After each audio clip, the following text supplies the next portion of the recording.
तो hello friends, मैं हूं देवीश यादव जी और आज है 20 जुलाई 2025 और आज की हम देखेंगे डेली करंट अफेयर्स न्यूज। तो चलिए स्टार्ट करते हैं। इससे पहले आपसे एक छोटी सी रिक्वेस्ट है, यदि आप इस चैनल पर नए हैं तो कृपया करके चैनल को लाइक कीजिए, कमेंट कीजिए, शेयर कीजिए, सब्सक्राइब कीजिए और बेल आइकन को दबाइए ताकि अगला नोटिफिकेशन आपको मिले। यदि इस सेशन का आपको बोर्ड पीडीएफ चाहिए तो आप हमें टेलीग्राम चैनल देवेश यादव जी और शॉर्ट्स वीडियो को देखने के लिए इंस्टा और फेसबुक को लाइक और फॉलो कर सकते हैं। तो चलिए हम लोग देर ना करते हुए आज का सेशन स्टार्ट करते हैं। इससे पहले सबसे पहले प्रमुख हेडलाइंस। महान स्वतंत्रता सेनानी मंगल पांडे जी की जयंती 19 जुलाई को मनाई गई।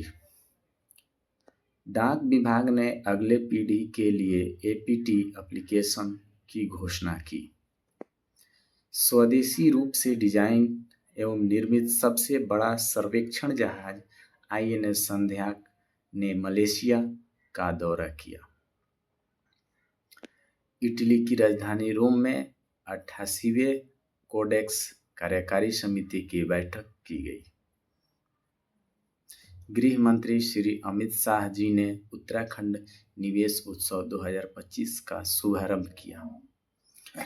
पीएमजेवी के तहत केरल में कौशल विकास केंद्र और बालिका छात्रावास का उद्घाटन किया गया। वन महोत्सव पूरे भारत में 1 जुलाई से 7 जुलाई तक मनाया गया। वर्ष 2025 का G20 शिखर सम्मेलन दक्षिण अफ्रीका में आयोजित की गई। दक्षिण चीन सागर में उत्पन्न हुआ तूफान बीफा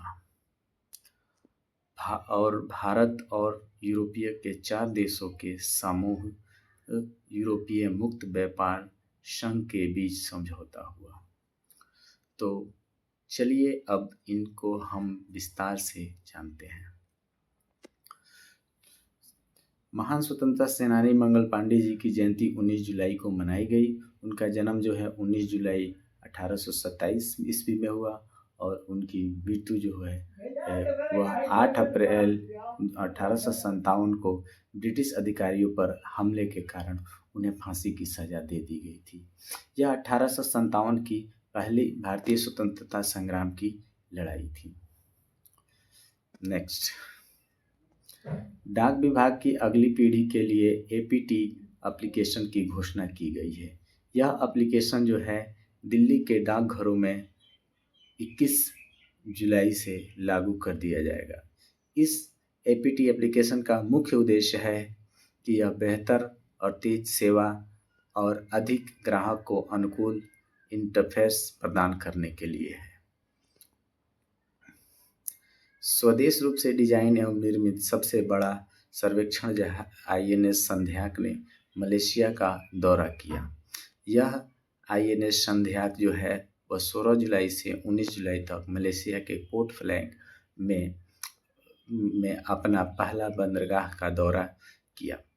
इस यात्रा का उद्देश्य है कि तकनीकी आदान प्रदान और सुविधाओं का आदान प्रदान करना तथा सर्वेक्षण प्रौद्योगिकी की साझा करने और सतत जल सर्वेक्षण में सहायता जैसे समन्वित सहयोग के माध्यम से संस्थागत को सुसंगत और संबंधों को मजबूत करना है। इटली की राजधानी रोम में 28वें कोडेक्स कार्यकारी समिति की बैठक की गई। इसका आयोजन जो है 14 जुलाई से 18 जुलाई तक किया जाएगा। इसके अध्यक्ष जो है वह इस बार भारत रहा है और इसके उद्घाटन समारोह में भारत के खाद्य एवं कृषि संगठन के उप महानिदेशक श्री गॉड फेमकेन ने और WHO के रोग के नियंत्रण एवं रोग निवारण एवं नियंत्रण डॉक्टर जेम्स सिंह ने किया। इसमें भारत के लिए साबुत बाजार के लिए सही समूह मानक को विकसित करने के लिए भारत के नेतृत्व की सराहना की गई। गृह मंत्री श्री अमित शाह जी ने उत्तराखंड निवेश उत्सव 2025 का शुभारंभ किया। इस समारोह में उत्तराखंड के मुख्यमंत्री श्री पुष्कर सिंह धामी भी मौजूद थे। इस उत्तराखंड निवेश उत्सव 2025 का मुख्य उद्देश्य है कि उत्तराखंड में विभिन्न प्रकार का निवेश किया जाए ताकि वहाँ के विकास को गति को तीव्र किया जा सके। पीएमजे के तहत केरल में कौशल विकास केंद्र और बालिका छात्रावास का उद्घाटन किया गया। इसके उद्घाटनकर्ता के रूप में अल्पसंख्यक एवं कार्य मंत्रालय के राज्य मंत्री श्री जॉर्ज कुरियन जी मौजूद थे। यह केरल के मलमपुर के नीलंबर में प्रधानमंत्री जन विकास योजना के तहत इसे शुरू किया गया। इस पीएमजेवी का मुख्य उद्देश्य है कि युवाओं को मुफ्त में कौशल प्रशिक्षण प्रदान करना और उन्हें रोजगार के लिए तैयार करना। वन महोत्सव 2025 पूरे भारत में 1 जुलाई से 7 जुलाई के बीच मनाया गया। इस वन उत्सव का मुख्य उद्देश्य जो है वह वनों के प्रति व्यापक उत्साह पैदा करना है। इसमें आपको हमारे उच्च न्यायालयों के न्यायाधीशों ने इस बार बहुत सी सक्रिय रूप से भागीदारी निभाई है। वर्ष 2025 का G20 शिखर सम्मेलन दक्षिण अफ्रीका में आयोजित की गई थी। इसकी स्थापना जो है वह 1997-98 में एशियाई वित्तीय संकट के बाद 1999 में इसकी स्थापना की गई थी। इसका उद्देश्य है कि दुनिया के प्रमुख विकसित और विकासशील अर्थव्यवस्था को एक साथ लाना और ताकि वैश्विक आर्थिक चुनौतियों का समाधान किया जा सके और सहयोग को बढ़ावा दिया जा सके। दक्षिण चीन सागर में उत्पन्न हुआ तूफान विफा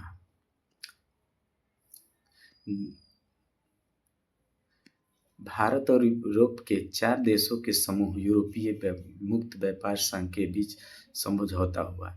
इस समझौते में के भारत के साथ आइसलैंड, लिechtenstein और नॉर्वे और स्विट्जरलैंड उपस्थित थे।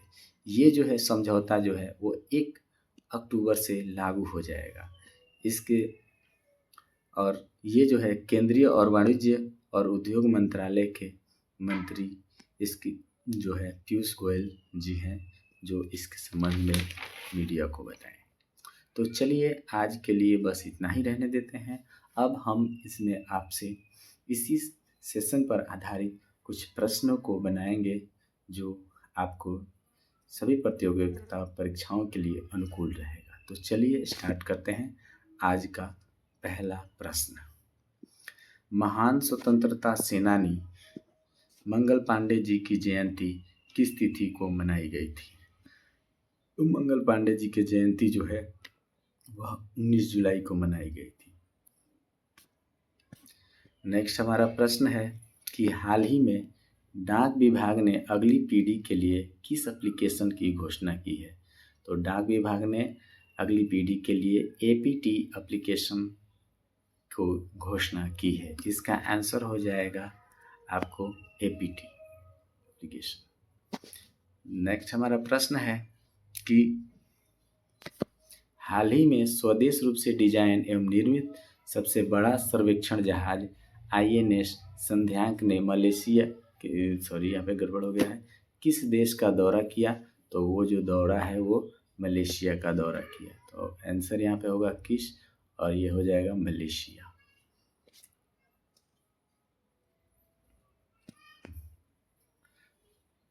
नेक्स्ट हमारा प्रश्न है कि हाल ही में इटली की राजधानी रोम में कोडेक्स कार्यकारी समिति की कौन सी बैठक की गई? तो कोडेक्स कार्यकारी समिति की 28वीं बैठक की गई। इसका आंसर हो जाएगा आपको 28वीं। नेक्स्ट हमारा प्रश्न है कि हाल ही में किसने उत्तराखंड निवेश उत्सव 2025 का शुभारंभ किया?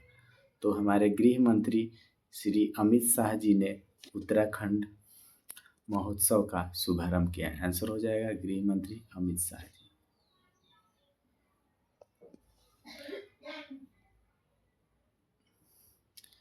नेक्स्ट हमारा प्रश्न है कि हाल ही में किस योजना के तहत केरल में कौशल विकास केंद्र एवं बालिका छात्रावास का उद्घाटन किया गया? तो वो उद्घाटन जो है आपको पीएमजेवी के अंतर्गत किया गया। इसका आंसर हो जाएगा पीएमजेवी। नेक्स्ट हमारा प्रश्न है कि हाल ही में वन महोत्सव 2025 पूरे भारत में किस तिथि को मनाया गया? तो पूरे भारत में 1 जुलाई से 7 जुलाई तक मनाया गया। आंसर हो जाएगा 1 जुलाई से 7 जुलाई।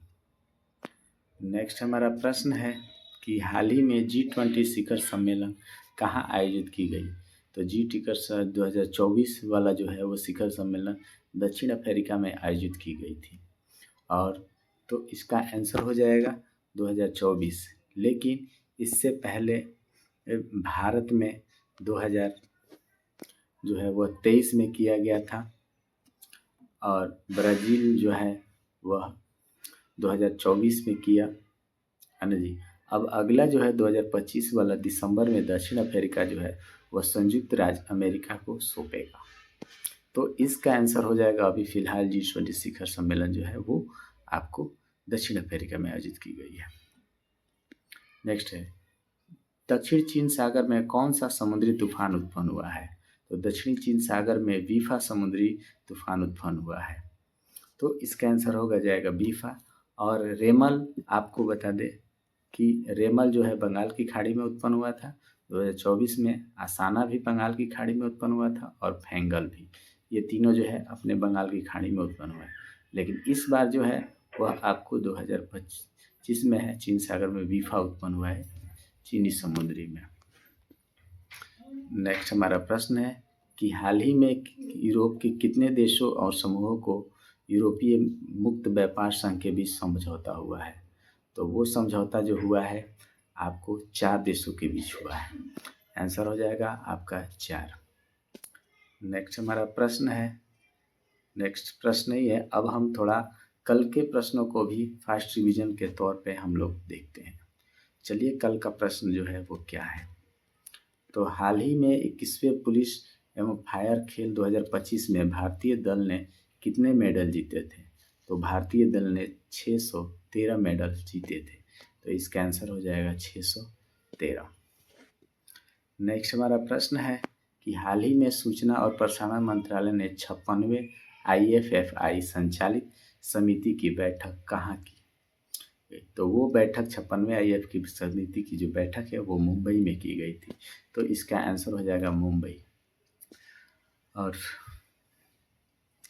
नेक्स्ट हमारा प्रश्न है कि हाल ही में किस मंत्रालय ने महिलाओं के स्वास्थ्य एवं कल्याण को सुरक्षा को बढ़ावा देने के लिए महिला आरोग्य कक्षा का शुभारंभ किया है? तो वो जो है वह आपको विधि एवं न्याय मंत्रालय ने इसका शुभारंभ किया है। आंसर हो जाएगा विधि एवं न्याय मंत्रालय। नेक्स्ट हमारा प्रश्न है कि हाल ही में कार्मिक लोक शिकायत एवं पेंशन मंत्रालय के अंतर्गत किसने NSCTCI 2.0 का शुभारंभ किया? तो ये जो है हमारे लोक कार्य शिकायत एवं पेंशन मंत्री जो है डॉक्टर जितेंद्र सिंह ने किया। तो इसका आंसर हो जाएगा डॉक्टर जितेंद्र सिंह। नेक्स्ट हमारा प्रश्न है कि हाल ही में भारतीय वैज्ञानिक ने किस घाट पे लाइकेन प्रजाति के एलोग्राफ यूकेरोसिडिका की खोज की है? तो हमारे भारतीय वैज्ञानिक जो है वो पश्चिमी घाट पर जो है एलोग्राफ इकोसोरोडिका की खोज की है। तो इस तरह से आंसर हो जाएगा पश्चिमी घाट। नेक्स्ट हमारा प्रश्न है कि हाल ही में विकसित भारत के लिए नशा मुक्त युवा विषय पर युवा आध्यात्मिक शिखर सम्मेलन का कहाँ शुरू किया गया? तो वो शुरू किया गया आपको वाराणसी में। तो ये हो जाएगा वाराणसी। बाकी आप लद्दाख में जो है आप जानते हैं कि अब प्रीमियर अग्नि मिसाइल का प्रशिक्षण किया जाएगा। केवड़िया में है जो है आपको केंद्रीय विश्वविद्यालय के लोग कुलपतियों का सम्मेलन हुआ था। इसी तरह से आपको लद्दाख में जो है लखनऊ में जो है वो आपको नमस्ते दिवस मनाया गया था। तो इस प्रश्न का आंसर हो जाएगा वाराणसी। नेक्स्ट हमारा प्रश्न है कि हाल ही में किस मंत्रालय ने जून 2025 के लिए श्रमिक और ग्रामीण श्रमिक के लिए उपभोक्ता मूल्य सूचकांक 2019 = 100 कर दिया है? तो वो कर दिया है आपको श्रम एवं रोजगार मंत्रालय। तो इसका आंसर हो जाएगा श्रम एवं रोजगार मंत्रालय। नेक्स्ट हमारा प्रश्न है कि हाल ही में स्वदेश डिवाइंग स्पोर्ट वेसल कौन सा आईएनएस नौसेना में शामिल किया गया है। तो वो नौसेना में शामिल होने वाली स्वदेशी डिवाइंग स्पोर्ट वेसल जो है वो आईएनएस सुनन्या है। तो इसका आंसर हो जाएगा आईएनएस सुनन्या। नेक्स्ट हमारा प्रश्न है कि हाल ही में जनजातीय कार्य मंत्रालय और कोल इंडिया लिमिटेड CIL ने छत्तीसगढ़ में कितने EMRC को 10 करोड़ का सहयोग प्रदान किया है। तो वह है 70 EMRC को जो है वह 10 करोड़ का सहयोग प्रदान किया है। इसका आंसर हो जाएगा 70 करोड़।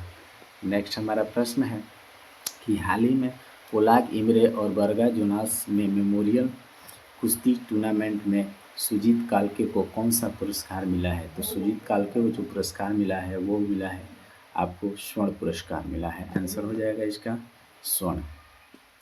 नेक्स्ट हमारा प्रश्न अब यही है, यदि आपको ये सेशन जो है आपको पसंद आया हो तो कृपया करके सेशन को लाइक, कमेंट, शेयर और सब्सक्राइब कीजिए, बेल आइकन को दबाइए। और इसका और PDF चाहिए तो देवेश यादव जी टेलीग्राम को ज्वाइन कीजिए। शॉर्ट्स वीडियो को देखने के लिए आप इंस्टा को देवेश यादव जी 9 को फॉलो कर सकते हैं, देवेश यादव जी 9 पेज को लाइक कर सकते हैं। तो चलिए हम लोग आज इतना ही रहने देते हैं, दीजिए इजाज़त देवेश यादव जी को। तब तक के लिए जय हिंद, जय भारत।